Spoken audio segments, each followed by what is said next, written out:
to Swamp University's first class. If you choose to take these classes in order, this would be the class that you would want to take first. This class is titled Changing Our Thinking. Every day from the moment we are born, we have been being told things that are not actually true or only partially true. We believe these truths because they come from someone who we trust as an authority. Our parents, our family, the church, school, the government, the news, and at times even our best friend becomes an authority that we believe what they have to say without any evidence, without any proof. The belief in these truths is defined as dogma, and the act of teaching us these truths is indoctrination. I want to assure you that not all dogma and indoctrination is bad, but knowing the difference can change the human experience for each of us very dramatically. These beliefs can hold us back. As children, we can become afraid of things that cannot actually hurt us. Moms tell us things like, you can't go outside, it's too dark. And when we get a little bit older, we ask Mom to leave the light on because it's dark. This is a harmless example, but if it can happen so innocently, where else is it happening in our life?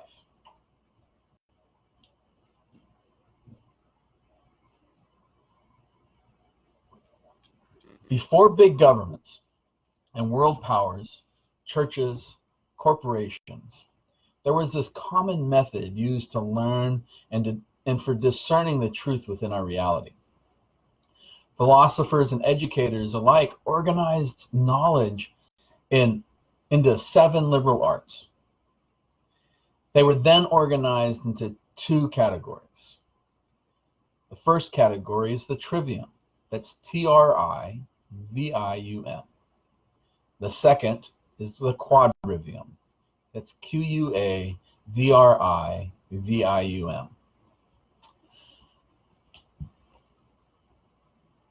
It is through the use of these liberal arts that a person has the ability to free themselves from all forms of dogma and prevent future indoctrinations into the ideas or beliefs that are not personally experienced. And this is why our first class is about changing the way we think. Okay? The trivium consists of the first 3 liberal arts: logic, grammar, and rhetoric, making up the arts of language that pertain to the mind. The quadrivium consists of the other 4 liberal arts.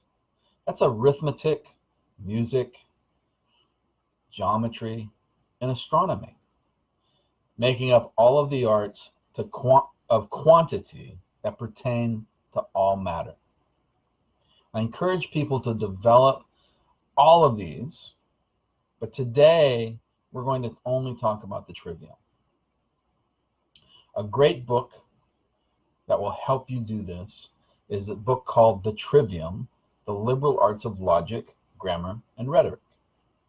It was written by Sister Miriam Joseph. That's Miriam Joseph in the 1930s. Sister Miriam was born in 1898, died in 1982. She earned her doctorate from Columbia University and was a member of the Sisters of Holy Cross. She was also a professor of English at St. Mary's College from 1931 to the 1960s. She explains in her book that the utilitarian or servile arts enable one to be a servant of another person, of the state, of a corporation, or of a business, and to earn a living. The liberal arts, in contrast, teach one how to live. They train the faculties and bring them to perfection. They enable a person to rise above his material environment, to live an intellectual, rational, and therefore a free life in gaining the truth. So these aren't new tools. These are actually ancient tools that are seldom taught in today's educational institutions for many reasons.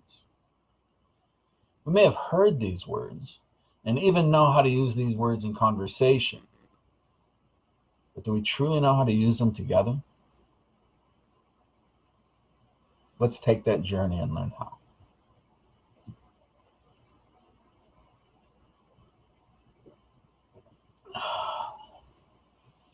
Grammar is how we communicate about the who, the what, the where, and the when.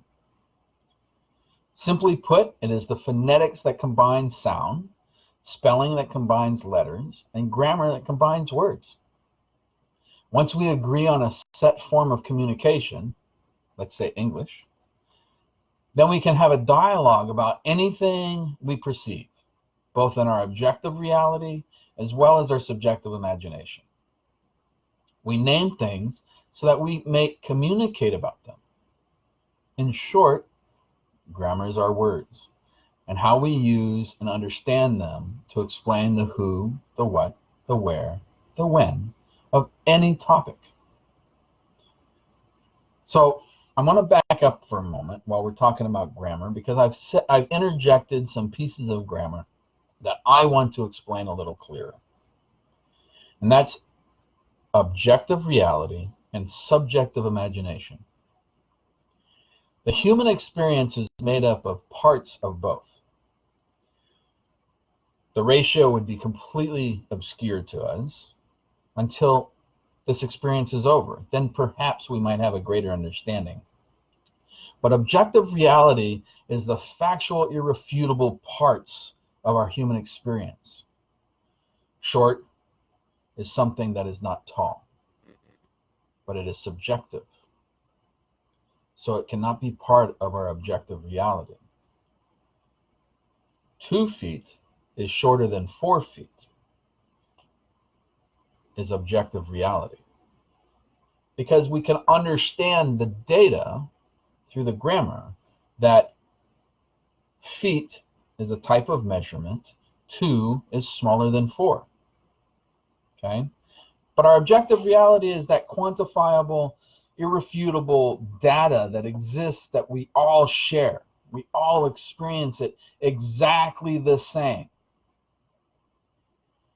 Our subjective imagination is how our conscious explains the parts of our reality to us and how we process the data that we're receiving. So it's subjective to our individual experience. A tall man may be tall to me, but if you're 6'5", he may be short to you. So it's subjective based off of each of our own experiences. But it's equally as important. Make sure not to disillusion yourself with the idea that just because the phrase is subjective imagination, that it is not any more real. Our human experience needs our subjective imagination so that we may understand what we're perceiving. Without it, our experience would be very dreary and dull, because it would only be raw data, and therefore the universe would not learn. So make sure that we understand that. So back to grammar. So grammar, in short, is our words and how we use them to understand and explain the who, what, where, and when of any topic. Logic is thinking about the connection between the things, or the things within our objective reality, as well as our subjective imagination. Okay?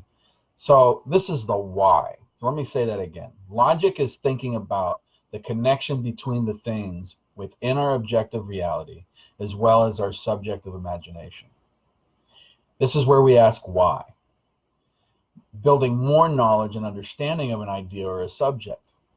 This helps us with greater understanding of the meanings, as well as to validate and verify both the definitions and the identities of the grammar that's being used. So this is very important that we converse in a way that when there's a word that we don't know the meaning to, we seek to know that meaning. In dialogue, we can ask for clarity. In research, we can go find the definition and then ask for clarity to make sure that the person is using it correctly. And this is what brings us full circle to the rhetoric. Closing this circle off, rhetoric is communicating using grammar and logic effectively. Depending on the goal of the person communicating, rhetoric can open a discussion about the truth of any matter or be used to convince somebody of something without regard for the truth. In both cases, a clear understanding of grammar and logic are imperative for both the speaker and the listener. So this is where we get tricky. A person can lie to you, but using strong rhetoric can lead you down the road to indoctrination and eventually a belief which is associated with dogma. So it's important that we attack all rhetoric with our logic so that we can discern the separation between truth and experience and belief, which could be or could have falsehoods within it. Okay? Now, this is a lot of information, but with practice and attention to details, we can free ourselves from ideas and thoughts that limit our awareness of the human experience that we have. Think of the process as ongoing and constantly revolving. Okay? We collect information or knowledge, grammar, and analyze it for contradictions, logic, so that we may have a greater understanding. This gives us the wisdom of how to share our understanding with the world, rhetoric. The product of this way of thinking is an objective truth that anyone can verify with their own thinking. And so it's repeated. We then can take any idea that we hold on to and challenge it, analyze the grammar using logic to reaffirm or to change the rhetoric. Okay? Using the trivium, nothing you are told by me or anyone else can ever be held as truth without you personally experiencing it. And this is important. Because I understand how to use the trivium, I've already told you that I can create a lie that would lead you to believe anything and become indoctrinated into anything I want you to. By sharing the trivium with you, I am freeing you from me ever being able to do that. I am allowing you to have the tools to disprove and to challenge everything you hear here at Swamp University. The more you challenge and try to disprove it, the more truth you will have within your own existence. Don't just shake it off. Don't just say, oh, that can't be true. Go prove it. Go prove that what we're telling you is wrong. I encourage you. Use the trivium to start that process. I want to give you an example of how precise and clear the trivium can be. Okay? And now this statement is completely benign when it comes to the metaphysical reality, but it's a statement that we probably have all heard at some point or another. The cat ran up the tree. We know what a cat is, so let's look at the grammar. Cat, a small domesticated carnivorous mammal with soft fur, a short snout, and retractable claws. It's widely kept as a pet for catching mice, and there are many different breeds. Ran, the past tense of run, to move at a speed faster than a walk, never having both or all feet on the ground at the same time. Up, towards a higher place or position. A tree. A woody perennial plant, typically having a single stem or trunk growing to a considerable height and bearing lateral branches at some distance from the ground. So we can all recognize this statement. But is it true? Or is there a hidden falsehood within it? Are we being subjective in the statement, or are we trying to veer more towards an objective point of view? So we apply logic. A cat can run, but because we live on this planet and there is gravity, a cat cannot run up. So this statement is not true or is misleading. This forces us to reevaluate our grammar. Perhaps we should change what we're saying and find a way to be more truthful. What is it that we are truly trying to convey? And this is where rhetoric comes in. Because of our logic, to make this statement true, we could say the cat climbed up the tree so fast it looked as though he was running. Now that's a much more objective statement, but yet I'm still including my personal subjective experience, which is important because now you understand when you hear it that I saw a cat climbing up a tree, and from my point of view, it looked like he was running. Now, a cat running or climbing up a tree is completely irrelevant. But because here at Swamp University, we are talking about breaking the veil and separating the difference between our metaphysical experience and our physical experience so that we can see them, and then recombining them with tools to give us power over our own experience, it becomes super important that we understand how to speak in a manner that is more truthful and less subjective.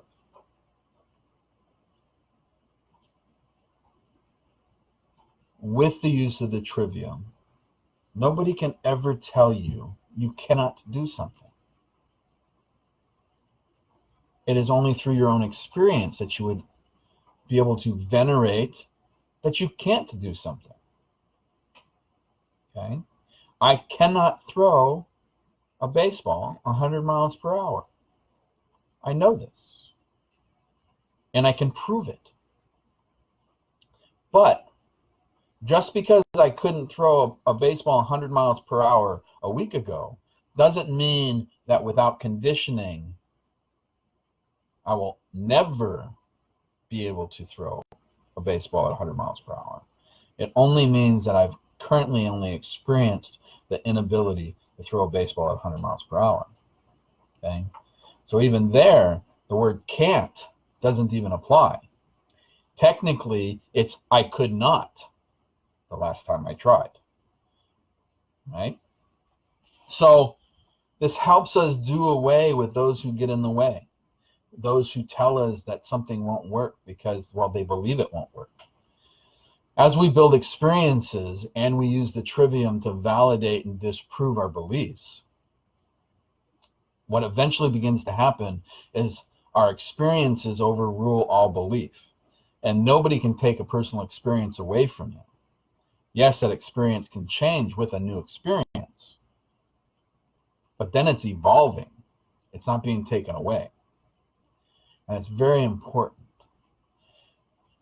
As you go through these classes, you're going to be inspired to ask questions like, can I do this? Can I do that? Should I do this? Should I do that? Right? These are permission-based classes, or permission-based questions. You are asking me permission, which is giving me authority over your reality. I'm no one.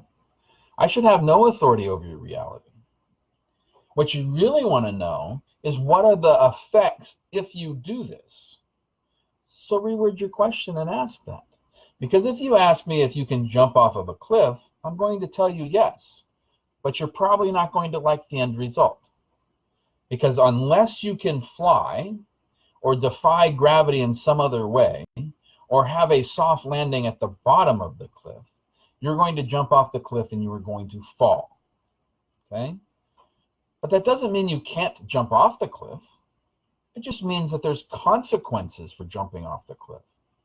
And that affirms within our personal experience that for every action we take, there is a consequence. Okay? But don't ask me permission if you can jump off the cliff. Don't say, Mr. Kelly, can I jump off the cliff? Because I'm going to tell you, yes, you can jump off the cliff. But, and that's super important, when we start learning the magical parts here at Swamp U, the metaphysical reality that also exists within our experience, many of my students ask these questions. You're not a slave. You are now free. You are here because you chose to be free. You don't want to be indoctrinated. You don't want to follow the crowd and be cattle who go to work, earn a living, go home, and wait for their life to end. You want to make this human experience something greater.